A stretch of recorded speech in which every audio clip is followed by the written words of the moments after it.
لفت نظري ديزاين الحمامات في استراليا، فتعالوا افرجكم عليها. واول حمام معانا وده موجود في الاحياء فقط، وده بيكون نوعا ما سمارت تويلت، ومسموح لك تقعدي جوه 5 دقايق فقط.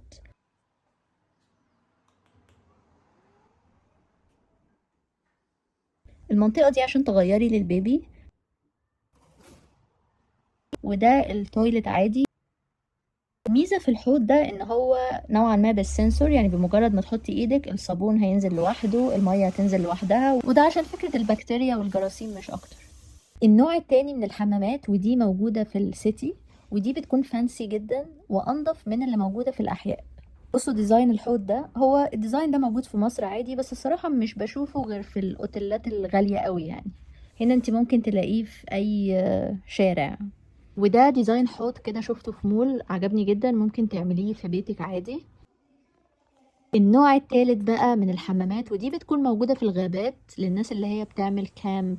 دي طبعا بتكون أرض أنواع الحمامات زي ما انتوا شايفين كده. يعني الحمد لله إن في مناديل أصلا.